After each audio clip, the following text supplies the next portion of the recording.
নমস্কার বন্ধুরা, আজকে দেখাবো পদ্মের মাটি কী করে তৈরি করতে হয়। এখানে আমি একটা বড় গামলা নিয়েছি। এই গামলার মধ্যে প্রথমে আমি পদ্মের মাটিগুলো ভিজিয়ে রেখে দিচ্ছি। মাটিগুলো ভিজিয়ে 2-3 দিন রাখতে হবে।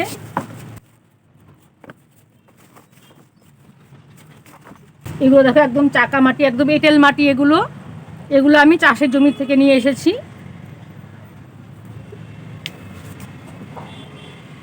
মাটিগুলো জল দিয়ে 3 থেকে 4 দিন ভিজিয়ে রাখতে হবে। মাটিগুলোকে একদম নরম করে নিতে হবে।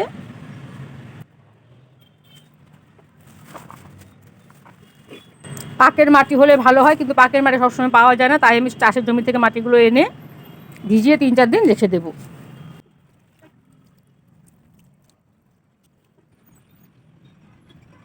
পুরো গামলাটা আমি জলে ভর্তি করে দিলাম। মাটিটা 4-5 দিন ভেজানোর পর একদম নরম তুলতুলে হয়ে গেছে। দেখো একদম নরম তুলতুলে হয়েছে মাটিটা। পদ্মের জন্য এই মাটিটাই খুব প্রয়োজন। পদ্মের গামলাগুলো আমি রেডি করে নিচ্ছি। এখানে আমি ছোট ছোট গামলাতে পদ্ম করবো, এগুলো ছোট পদ্মই। এখানে আমি শুকনো গোবর সার দিয়ে দিচ্ছি কিছুটা প্রথমে।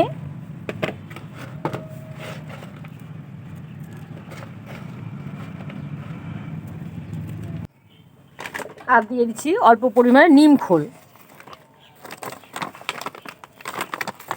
নিম খোলটা আমি হাতের মুঠো করে 2 মুঠ দিয়ে দিচ্ছি। এই নিম খোলটা অবশ্যই দিতে হবে গাছে।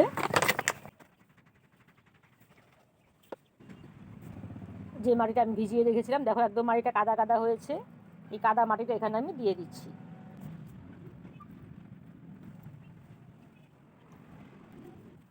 মাটিটা আমি এখানে দিয়ে দিলাম, একদম কাদা মাটি দিয়ে আমি এখানে যে পদ্মের এটা টিউবার, পদ্মের টিউবারটাকে আমি মাঝখান থেকে কেটে নিচ্ছি।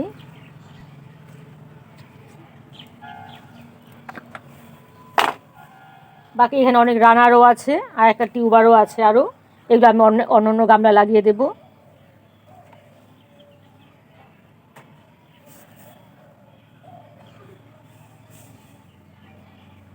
মাটির মধ্যে আমি গেঁথে দিচ্ছি, দিয়ে এখানে আমি জল দিয়ে দিচ্ছি এখন।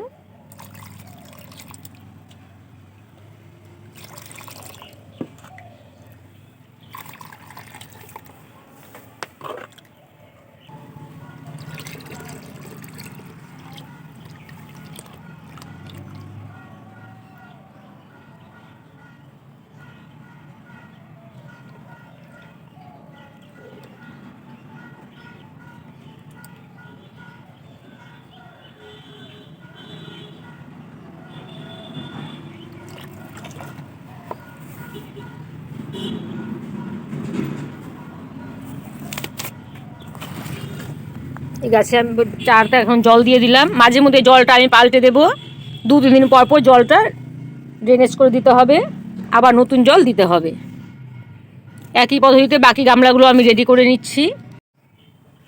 আর দিয়ে দিচ্ছি অল্প পরিমাণে নিম খোল। নিম খোলটা আমি হাতের মুঠো করে 2 মুঠ দিয়ে দিচ্ছি। এই নিম খোলটা অবশ্যই দিতে হবে গাছে।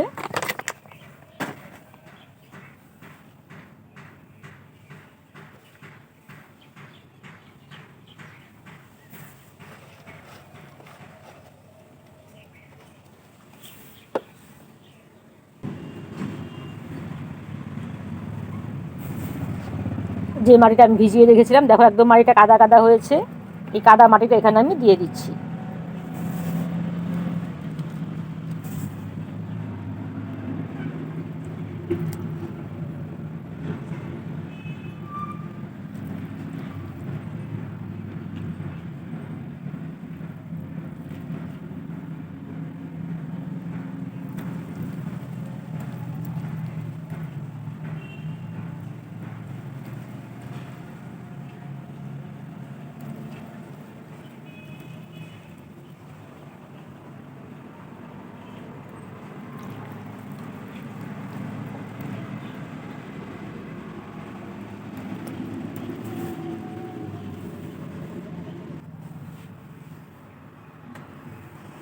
মাটিটা আমি এখানে দিয়ে দিলাম, একদম কাদা মাটি।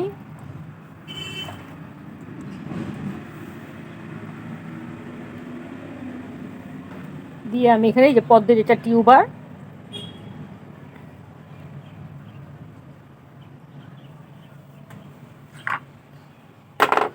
পদ্মের টিউবারটাকে আমি মাঝখান থেকে কেটে নিচ্ছি।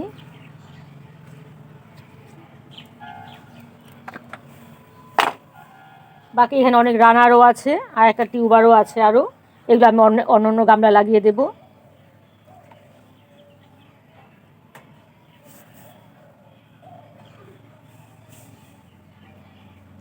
মাটির মধ্যে আমি গেঁথে দিচ্ছি,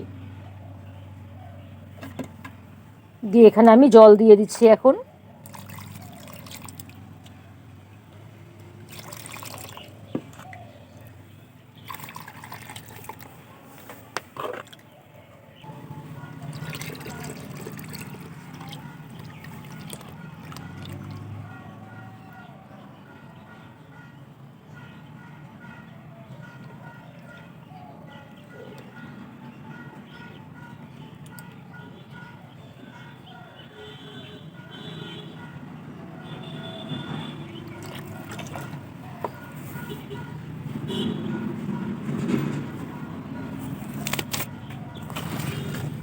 এই গাছে আমি চারটা এখন জল দিয়ে দিলাম, মাঝে মধ্যে জলটা আমি পাল্টে দেবো, 2-3 দিন পর পর জলটা ড্রেনেজ করে দিতে হবে, আবার নতুন জল দিতে হবে।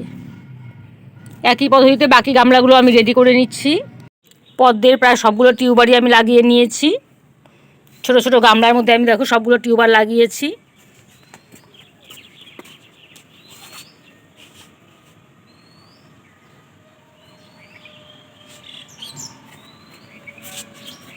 কয়েকটা দেখো আমি একটু বালতিতেও লাগিয়েছি।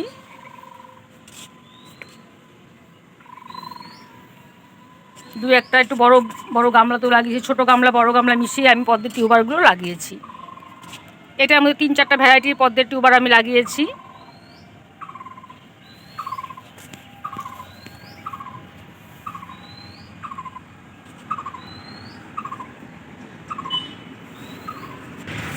কোনো কোনো পদ্মের টিউবার আবার আমি একদম ছোট গামলাতে লাগিয়েছি।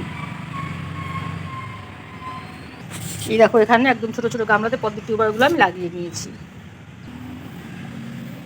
টিউবারগুলো লাগানোর 1 মাসের মাথাতেই দেখো অনেকগুলো 2-1টা কড়িও চলে এসেছে,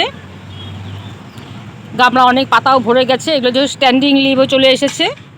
এই স্ট্যান্ডিং লিভগুলো যখনই আসবে তখনই পদ্মের কুড়ি আসা শুরু হবে। তো সব গামলাতে এখনও আসেনি, 2-1টা গামলা এসেছে। তো তোমরা এই পদ্ধতিতে পদ্মের টিউবার লাগাবে। পদ্ম রিপোর্টিং করার দেখো প্রায় এটা 20-25 দিনের মাথাতেই ফুল চলে এসেছে। দেখো প্রচুর পরিমাণে কুড়িও হয়েছে, ছোট ছোট একদম ছোট ছোট কুড়ি। এখানেও দেখো ফুলটাও কত সুন্দর হয়েছে। এগুলো ছোট ছোট গামলাতেই হয়, একদমই ছোট পদ্ম, ছোট ছোট গামলাতেই তোমরা করতে পারবে। দেখো আরেকটা পদ্ম গাছ, দেখো কত সুন্দর কড়ি এসেছে। এটা একটু বড় হবে পদ্মগুলো, দেখো অনেকগুলো কড়ি এসেছে।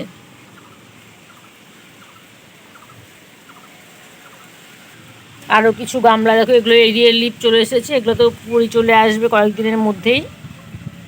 এগুলোতে আবার যখন ফুল হবে তোমাদের আমি আবার দেখাবো।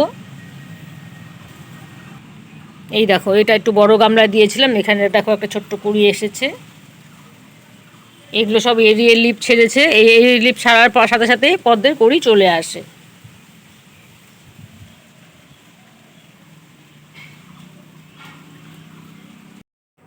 একদিন বাদেই দেখো পদ্ম ফুলটা ফুটে গেছে, কালারটা কত সুন্দর হয়েছে, আর এটা বেশ অনেকটা বড়ও হয়েছে।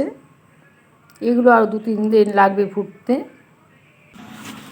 তো আমার এই ভিডিওটি তোমাদের কেমন লাগলো জানাবে, আমার চ্যানেলটিকে সাবস্ক্রাইব করে দিও, আর লাইক কমেন্ট দিতে ভুলো না। ঠিক আছে বন্ধুরা, আজকের মতো এখানেই রাখছি, টাটা।